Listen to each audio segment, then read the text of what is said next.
Un saludo cordial, docente, compañeros y público que nos observa a través de este video. Somos de la Universidad Técnica Particular de Loja, presentando el taller de Sociología Jurídica, con su tema La libertad como condición fundadora del derecho. Nuestro grupo está conformado por Ruby Flores, María de los Ángeles Naranjo, Ana Quispe, Miguel Santos y mi persona, Evelyn Yumiseva.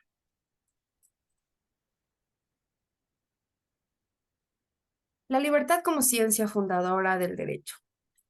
El derecho estaba anclado con raíces romanas creadoras de un sistema orgánico e independiente. Se define la idea de la libertad como una condición necesaria de los sistemas éticos y jurídicos. El derecho como sistema orgánico y conceptual. Empecemos con Niklas Luhmann, sociólogo alemán que posesionó esta idea como la teoría sociológica sistemática. Brevemente, esta teoría manifiesta que la sociedad maneja de forma similar a los sistemas biológicos, además la sociedad moderna como un sistema. Se diferencia en subsistemas funcionales cerrados a través de códigos especializados, los sistemas políticos, económico, religioso, artístico o jurídico, realizando un análisis de Luhmann en cuanto al concepto de derecho. Este infiere en reducir complejidad. ¿Para qué deben servir los abogados? Para reducir complejidad. El sistema orgánico conceptual se originó en Roma y abarca los órganos del Estado de Administración y Justicia, como la emisión de normas y formas de raciocinio o razonamiento de los abogados. Por otro lado, tenemos el siguiente tema de la libertad como piedra angular de sistemas éticos y jurídicos. Tomás de Aquino define: el hombre difiere de las criaturas irracionales en tener el dominio de sus actos. Este dominio de sus actos lo tiene por la razón y la voluntad. Por eso, el libre albedrío se llama facultad de la voluntad y de la razón.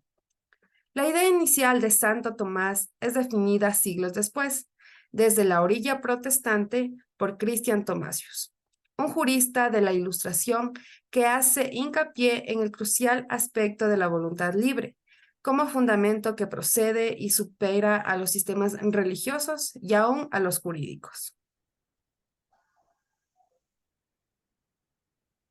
Por otra parte, Immanuel Kant, en su crítica de razón práctica, estableció la necesidad de la libertad como piedra angular de cualquier sistema ético. La crítica de la razón práctica tiene directa relación con su trabajo previo, la crítica de la razón pura. Kant resuelve el problema a través de dos percepciones inevitables, tanto la sucesión y la extensión, es decir, el tiempo y el espacio que existe antes de cualquier experiencia sensible. Para Kant constituye un problema muy grave, porque si estamos en la dinámica de causa y efecto, eso significa que el ser racional envuelto en ella carece de responsabilidad por lo que sucede teniendo siempre una causa. Necesariamente sucederá sin que intervenga la voluntad humana. A su vez, Andrew Fagan, en su obra Choice Story Approach, define la libertad como una característica definitiva de la humanidad. Define también que un agente humano posee la condición de libertad, suficiente oportunidad para ejercer su libertad. Alan Gerwich señala que la acción es el asunto común, materia de toda moralidad y práctica. Mostró que cada agente actual de manera lógica debe aceptar que él y los otros agentes prospectivos tienen ciertos derechos. Los llamó derechos genéricos. Estos derechos son derechos de libertad y bienestar. La libertad es la condición necesaria para cualquier sistema jurídico. Si no existe libertad en el ser humano para escoger un curso de una acción individual, no es posible la existencia de ningún sistema normativo de poder coercitivo. La libertad constituye en el único anclaje de un sistema jurídico y la libertad antecede a la ley fundamental. la aporía fundamental de la libertad. Por una parte, tomamos al ser como fundamento del pensar y del decir. Es decir, la libertad es un ente fundamental de los derechos humanos. Si dicha condición es ausente, no se pueden proclamar los derechos humanos. Luhmann menciona que sencillamente crearon una serie de prescripciones arbitrarias. No constituyen un sistema y, por otra parte, no tiene una base conceptual. Por otra parte, podemos mencionar algunas características. Si un desgraciado habitante de Babilonia quería respetar las normas del código de Hammurabi, solo podía hacerlo siendo dueño de su voluntad, siendo libre al menos en su fuero interno. Es decir, la falta de conocimiento y conceptualización le impide cualquier meditación o crítica. Resulta claro que en este caso, precisamente por la falta de libertad, no pueden predicar nada sobre el pseudo derecho de esas épocas. La ausencia de cultura jurídica lleva a este mismo resultado. Las etapas prejurídicas. Se basa en el modelo aristotélico, utilizando estrategias para persuadir al público que adopte nuevos lados en cuestión. Kant argumenta que solo la libertad puede servir como acción inicial para la construcción del edificio del razonamiento jurídico. Los ordenamientos jurídicos señalan que pueden considerarse como libertades subordinadas, que no son lo mismo que la libertad determinante de la voluntad. Continuando con las etapas prejurídicas.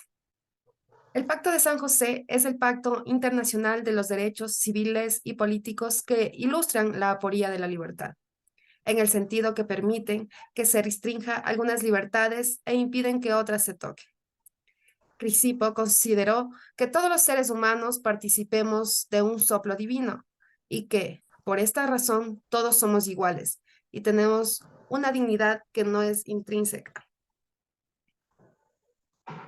Fundamentación metafísica, quien partiendo de la fundamentación metafísica de las costumbres y de la mencionada crítica de la razón práctica, encuentran que la libertad como característica definidora del ser dotado de razón le otorga una dignidad intrínseca de fin en sí mismo, que no es sino la moderna idea de la dignidad humana.